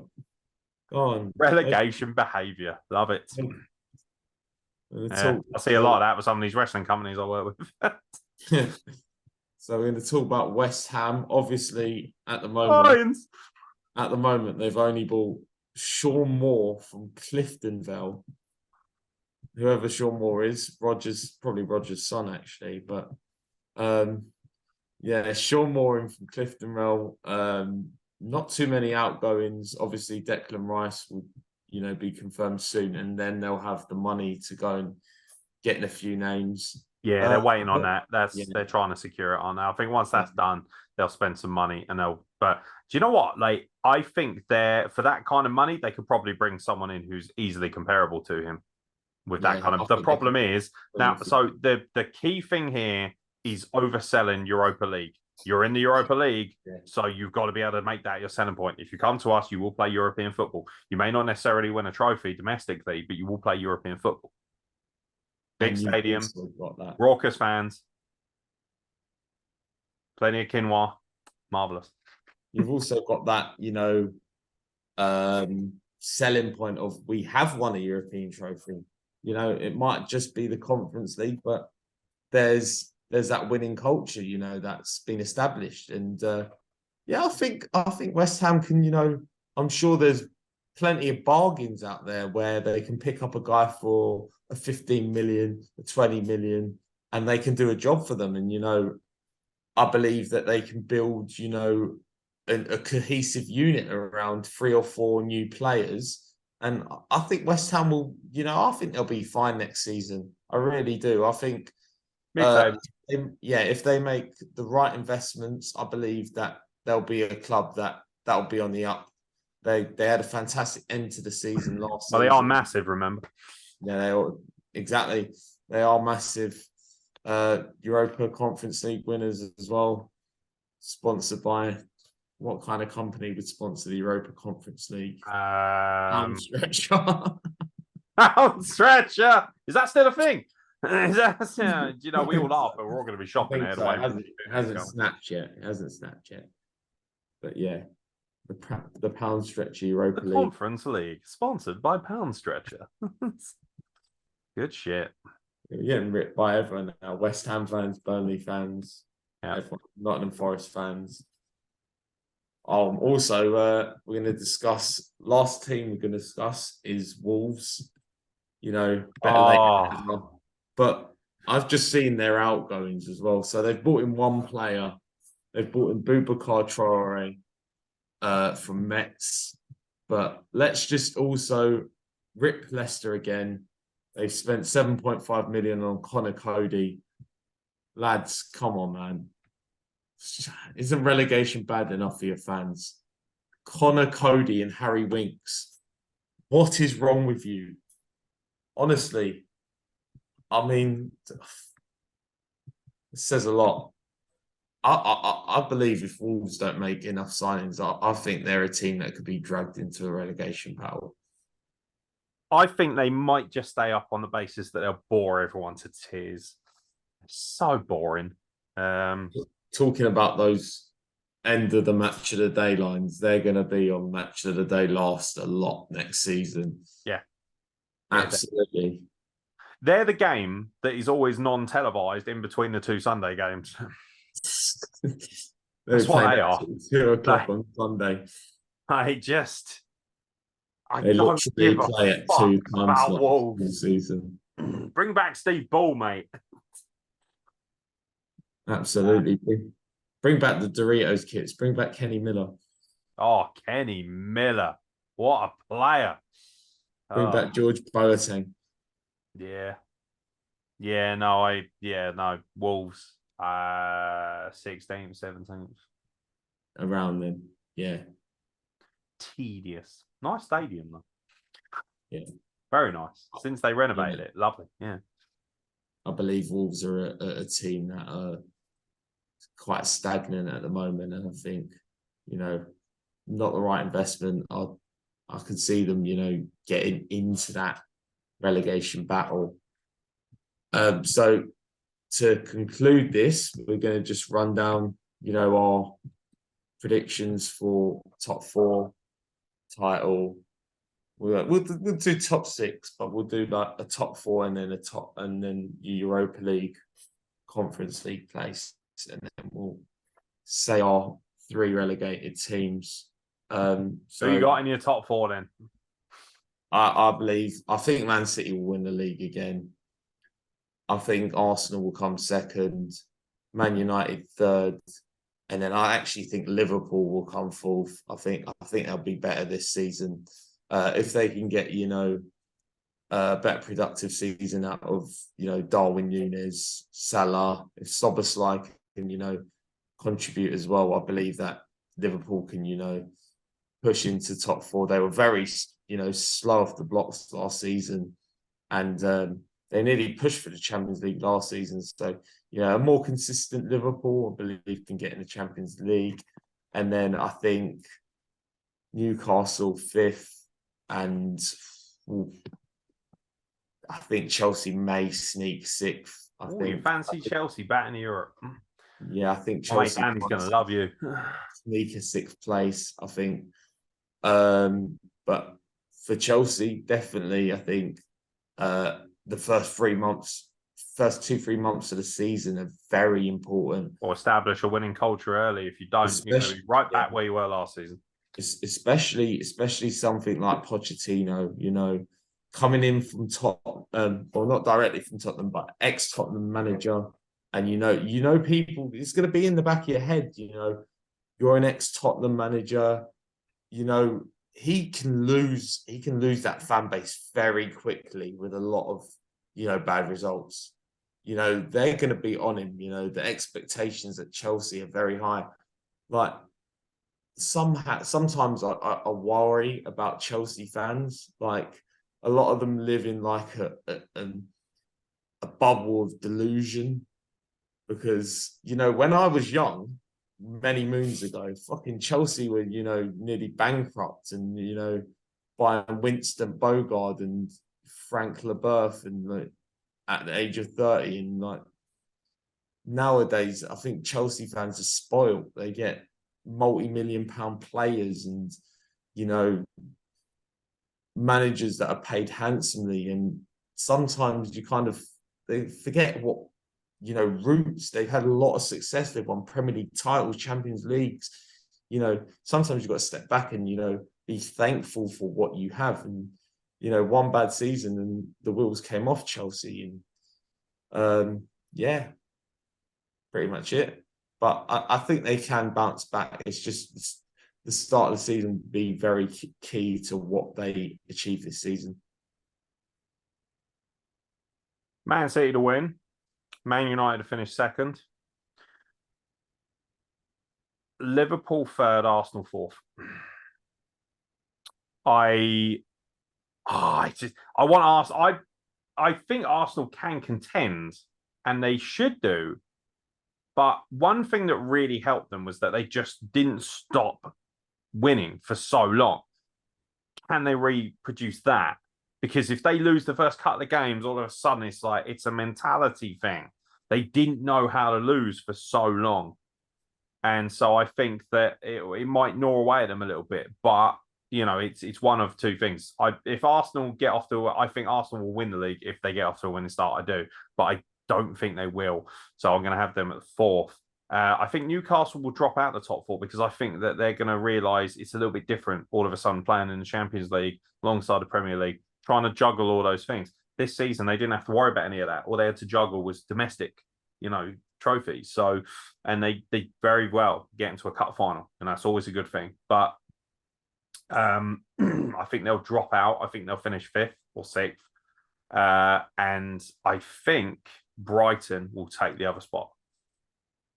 I think the culture, bringing in a guy like Milner as well, I just think there's something, if all bets are up here, not Ivan Toney wise. And I think that, Brighton have that opportunity. I really do. So, it's a big risk, but that's my top six, is that lot. Yeah. I think the relegation battle as well, I think this season is going to be... Like 7 or 8 teams are going to be dragged into that, I reckon. Yeah. I'll run down who I think could be involved in a relegation battle. I know my 3 already. I think I've got my 3 down. I think Bournemouth could be in it. I think Burnley could be in it. Who else? Everton for sure could be in it. Obviously Luton Town. We're going to just go past Nottingham Forest, Sheffield United, Tottenham.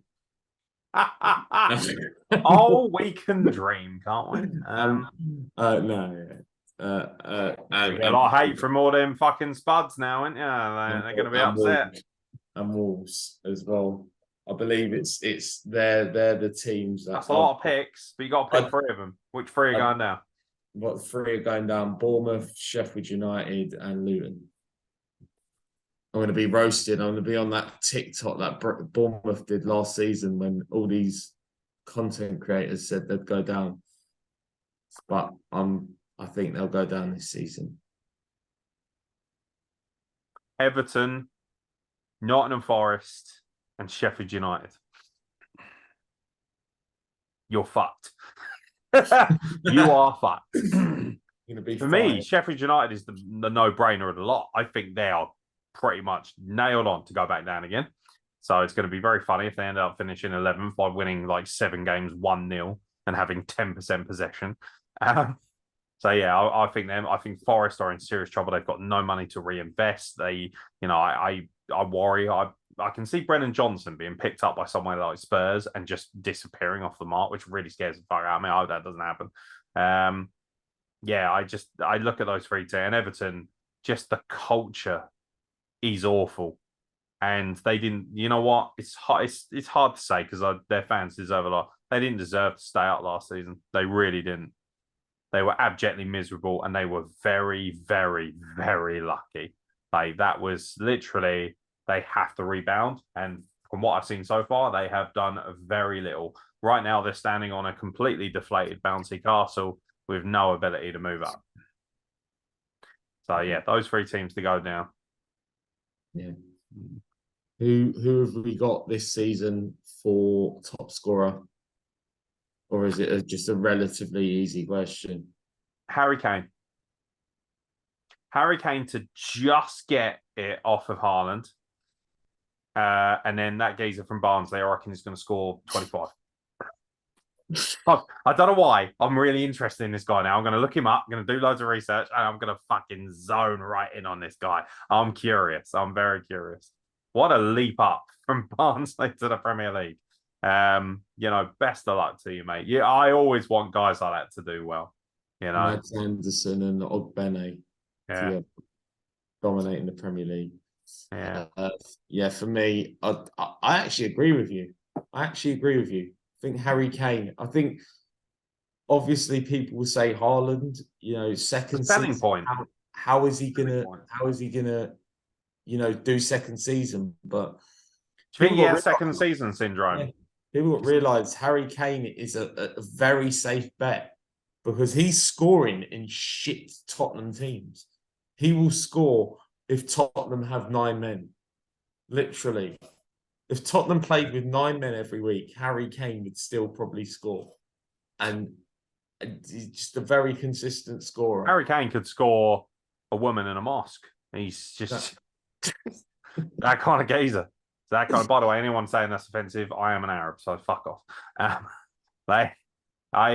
He's guaranteed. He's guaranteed. And I really think the motivating factor will be that because he will only get one big transfer. And I think this is going to be, I reckon he will never have a better season than he will this season. And I reckon wherever he goes, unless he goes to Arsenal, in which case he'll score 60 goals. But yeah, I think that it's going to be in the back of his mind that I'm out the door at the end of the season. I truly believe that. If he doesn't do well, I could see him re-signing and just staying there for the rest of his career. Yeah, I do see him, maybe looking for a bigger challenge. It depends. Yeah, I agree with you. It depends how he Raheem does. Sterling third, obviously. It depends how he depends how he does this season as well. It's going to be between Barnsley guy and Raheem Sterling for third place, I reckon. Yeah, he's going to come through like a house on fire. Tell you what, if he can stay fit, Gabriel Jesus should be in and around that conversation. I reckon he should be top 5. Yeah. Great poacher, wonderfully skillful. Honestly, the ball is glued to him. It's beautiful to watch. I just hope he can regain the level of excellence he was playing before he got injured. Martinelli as well can score a lot of goals. Saka can score a lot of goals. These are players that you'd expect to do very well from midfield. Indeed. And James Maddison, obviously. Yeah. Get in the bin. Anything else? Yeah. That actually brings today's video to an end. It's an actual. If you're here at the end, I mean, well done. I was going to say, I don't think anyone's going to watch the whole thing, are they? They'd probably get pissed off with me after 5 minutes and leave. Leave a comment below if you watch the whole thing and you're still listening to this right now. If you watch the whole thing, honestly. Yeah. And I'm aware that my second name rhymes with pricks. So, you know what? I'm aware of that. Send me a tweet to say Nix is a prick, I reckon. It's going to be underneath your comments. I will like 200 of your tweets. Yeah. I will like 200 of your tweets if you leave a comment. Yeah. How many subs you got at the moment? 136. That's not bad. Tell you what, if we can get you to 300. I don't know. Tanvir will jump off, Brighton Pier. Yeah, sure. Fuck it. We'll record that. Yeah, we'll get a small Indian boy to jump off of Brighton Pier if you get us out to 300 subs before the season starts. Absolutely. And we'll put it on this channel as a video. We'll start doing stupid sidemen shit, like hide and seek in there. That's what I want to do. I want to do a wrestle plug hide and seek. I reckon. How cool would that be? Go to an indie show, like a pro. Can you imagine if we got Swang It, so Progress let us go into the electric ballroom early and play hide and seek. I reckon that'd be a riot. Absolutely. Yeah. All right, thanks for watching, gang. Thanks for having me on, by the way, Mr. Delanzo. It's your channel, isn't it? Coming on. Close us out, boy. Guys, don't forget to like and subscribe on the video. Also, thank you to Aeron for coming on as usual. My pleasure. Pleasure as usual. As usual. He says he has me on once as usual 3 times there. Yeah. What hat-trick, Erling Haaland. Yeah. So thank you. I'm the Erling Haaland of disappointment, mate. Exactly. And I'll see you in the next video.